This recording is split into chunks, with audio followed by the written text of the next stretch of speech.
اچھا، تو آج ہمارے سامنے کچھ مواد ہے ایک اہم سوال پر۔ سوال یہ کہ اگر کوئی شوہر اپنی بیوی کو 3 طلاقیں دے دے تو کیا وہ دوبارہ اسی عورت سے نکاح کر سکتا ہے؟ یہ ایک ایسا مسئلہ ہے جو آپ جانتے ہیں کافی لوگوں کے ذہن میں ہوتا ہے۔ تو چلیں ذرا دیکھتے ہیں اس مواد کی روشنی میں کہ کیا حکم ہے۔ جی بالکل، دیکھیں جو شرعی حکم ہمیں بتایا گیا ہے اس کے مطابق اگر شوہر نے واقعی اپنی بیوی کو 3 طلاقیں دے دی ہیں، ہاں، چاہے ایک ساتھ دی ہوں یا الگ الگ، تو وہ تینوں واقع ہو جاتی ہیں، مطلب وہ مؤثر ہیں۔ اچھا، تو تینوں مؤثر ہو گئیں۔ اس کا پھر فوری اثر کیا ہوتا ہے میاں بیوی کے تعلق پر؟ فوری اثر یہ ہے کہ وہ بیوی اپنے شوہر پر آپ کہہ لیں مکمل طور پر حرام ہو جاتی ہے۔ حرام؟ جی ہاں، شریعت میں اسے حرمت مغلظہ کہتے ہیں، مطلب بہت سخت والی حرمت۔ نکاح فوراً ختم۔ اچھا، اس کے بعد نہ رجوع ہو سکتا ہے نہ ہی ان کا ساتھ رہنا جائز ہے، وہ ایک دوسرے کے لیے اجنبی ہو گئے۔ حرمت مغلظہ یعنی نکاح بالکل ختم، واپسی کا کوئی راستہ نہیں رہا فوراً تو۔ جی بالکل، فوری طور پر کوئی راستہ نہیں۔ یہ تو بہت واضح بات لگتی ہے۔ لیکن پھر سوال یہ ہے کہ کیا مطلب بعد میں کبھی وہ واپس ایک ساتھ آ سکتے ہیں؟ کوئی طریقہ ہے؟ پہلا شوہر اور بیوی کیا دوبارہ نکاح کر سکتے ہیں؟ ہاں، ایک طریقہ بتایا گیا ہے، لیکن وہ آپ کہہ لیں سیدھا راستہ نہیں ہے۔ اچھا، پہلے تو یہ کہ طلاق کے فوراً بعد عورت کو عدت گزارنی ہوتی ہے۔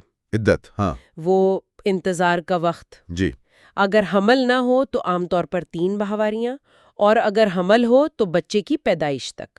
ٹھیک ہے۔ تو عدت گزار لی، اس کے بعد عدت مکمل ہونے کے بعد وہ عورت آزاد ہے، وہ کسی دوسرے مرد سے نکاح کر سکتی ہے۔ ٹھیک ہے۔ اب یہاں وہ اہم نقطہ آتا ہے جو پہلے شوہر سے دوبارہ نکاح سے جڑا ہے۔ ہاں، یہ اہم ہے۔ کیا شرط ہے پہلے شوہر کے پاس واپس جانے کے لیے اگر وہ جانا چاہیں؟ شرط یہ ہے کہ عدت کے بعد وہ عورت کسی دوسرے مرد سے باقاعدہ نکاح کرے۔ ٹھیک ہے، دوسرا نکاح، اور صرف نکاح نہیں بلکہ وہ دوسرا شوہر اس کے ساتھ ازدواجی تعلق یعنی صحبت بھی قائم کرے۔ اچھا، یہ ضروری ہے؟ جی ہاں، یہ شرط ہے۔ اور پھر اس دوسرے شوہر سے علیحدگی ہو، یا تو وہ دوسرا شوہر اپنی مرضی سے طلاق دے دے یا پھر اس دوسرے شوہر کا انتقال ہو جائے۔ تو طلاق یا وفات دونوں صورتوں میں؟ جی، دونوں صورتوں میں۔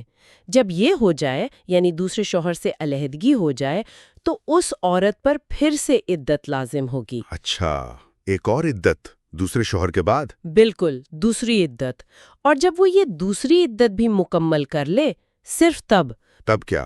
تب وہ اپنے پہلے شوہر سے اگر وہ دونوں راضی ہوں تو نئے مہر اور گواہوں کے ساتھ دوبارہ نکاح کر سکتی ہے، اس سے پہلے نہیں۔ باپ رے، تو یہ پورا ایک لمبا عمل ہے۔ پہلی عدت، پھر دوسری شادی، پھر اس میں ازدواجی تعلق قائم ہونا، پھر اس دوسرے شوہر سے طلاق یا اس کی موت، پھر ایک اور عدت، جی ہاں۔ اور پھر کہیں جا کر پہلے شوہر سے نکاح کی اجازت۔ جی ہاں، یہی وہ شرعی طریقہ ہے جو بتایا گیا ہے۔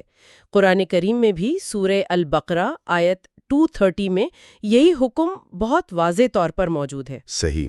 کہ تیسری طلاق کے بعد عورت پہلے شوہر کے لیے حلال نہیں ہوتی جب تک وہ دوسرے شوہر سے نکاح اور اس کی شرائط نہ کر لے۔ تو خلاصہ یہ نکلا کہ 3 طلاق کے بعد میاں بیوی کا فوراً یا براہ راست دوبارہ ایک ہونا ممکن نہیں ہے۔ بالکل نہیں۔ ان کے بیچ میں ایک مکمل حقیقی دوسری شادی، اس کا نبھایا جانا، پھر اس کا ختم ہونا، اور پھر عدت، یہ سب لازمی ہے پہلے شوہر کی طرف واپسی کے لیے۔ آپ نے بالکل صحیح خلاصہ کیا ہے، یہی طریقہ ہے۔ یہ ایک بہت سنجیدہ معاملہ ہے اور اس کی شرائط بھی بہت واضح اور سخت ہیں۔ جی ایسا ہی ہے۔ اس پر یعنی اس شرعی حکم کی حکمت کیا ہو سکتی ہے یا معاشرے پر اس کے کیا اثرات ہیں؟ بالکل، یہ وہ سوالات ہیں جو ذہن میں آتے ہیں۔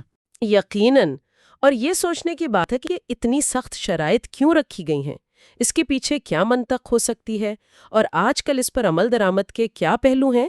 یہ وہ چیزیں ہیں جن پر مزید